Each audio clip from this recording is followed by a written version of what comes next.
dalam perspektif Islam. Yang pertama kelompok 13 beranggotakan yaitu Bu Eni Anggraini, terus Rati Nabila MD, dan saya sendiri Profesor Maharani serta Bi Kusuma. Slide selanjutnya akan dibacakan oleh Bu Eni. Baik,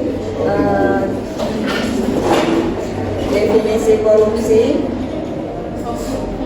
Korupsi didefinisikan menjadi 4 macam. Yang pertama, discretionary corruption ialah korupsi yang dilakukan karena adanya kebebasan dalam menentukan kebijaksanaan. Sekalipun nampak bersifat sah, bukanlah praktik yang dapat diterima oleh para anggota organisasi. Yang kedua ada illegal corruption, ialah suatu jenis tindakan yang bermaksud mengacaukan bahasa atau maksud-maksud hukum, peraturan regulasi tertentu. Yang ketiga ada mercenary corruption, ialah jenis tindak pidana korupsi yang dimaksud untuk memperoleh keuntungan pribadi melalui penyalahgunaan dan kekuasaan.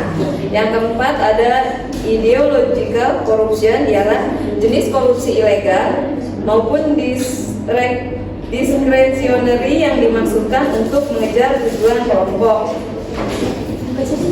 Korupsi menurut Al-Quran.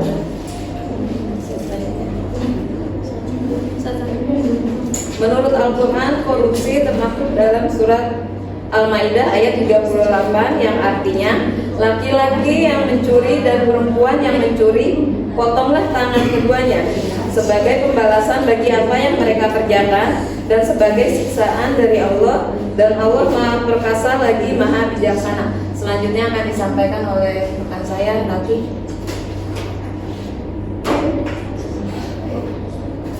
Slide selanjutnya di sini ada sifat korupsi menurut Al-Quran. Yang pertama ada gulu atau penggelapan, adalah upaya untuk mencari keuntungan dan harta kekayaan dengan cara-cara yang curang seperti menipu, mengelabui, atau menggelapkan. Yang kedua, amula atau komisi adalah salah satu transaksi yang sangat berpotensi merugikan orang lain atau negara dan karenanya dapat dikategorikan sebagai bagian dari korupsi.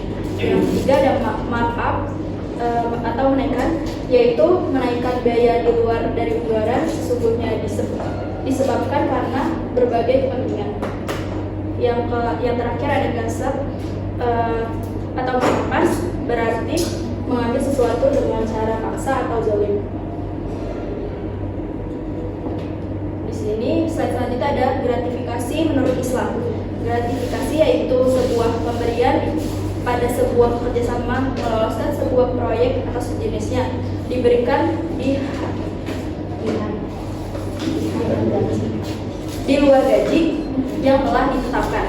Dalam hukum Islam, gratifikasi merupakan istilah yang tidak dikenal. Hukum Islam hanya mengenal istilah hadiah dan pemberian. Pemberian itu sendiri dalam Islam diberikan kepada beberapa macam, diantaranya al-risyawah, hadiah, hibah, dan sedekah. Slide selanjutnya di sini ada faktor terjadinya korupsi. Motif terjadinya korupsi Isa Wahyudi memberikan gambaran sebab-sebab seseorang melakukan korupsi dapat berupa dorongan dari dalam dirinya yang dapat pula dikatakan sebagai keinginan, niat, atau kesadaran untuk melakukan. Faktor internal dan eksternal. Faktor internal merupakan faktor mendorong korupsi dari dalam diri yang dapat dirinci menjadi aspek perilaku individu. Aspek sosial perilaku korup dapat terjadi karena dorongan keluarga. Faktor eksternalnya pemicunya perilaku korup yang disebabkan oleh faktor di luar diri pelaku. Aspek sikap masyarakat terjadi korupsi. Aspek ekonomi pendapatan tidak mencukupi kebutuhan. Aspek politis, aspek organisasi. Slide selanjutnya akan dibacakan oleh saudari Sadka. Lalu dari pandangan Islam penyebab terjadinya korupsi. Nah, faktor pendorongnya terjadinya risuah atau suap menyuap diantaranya yaitu 1. Daful iman atau lemahnya iman. 2. Adamu al-muraqabatillah atau tidak merasa diawasi oleh Allah Subhanahu Wa Taala. Ketiga, tamak dan serakah. 4. Malas berusaha. 5. Hilangnya sifat jujur dan amanah pada diri seseorang. 6. Tipisnya kepedulian sosial terhadap sesama muslim. Terakhir, lemahnya penegak hukum di masyarakat.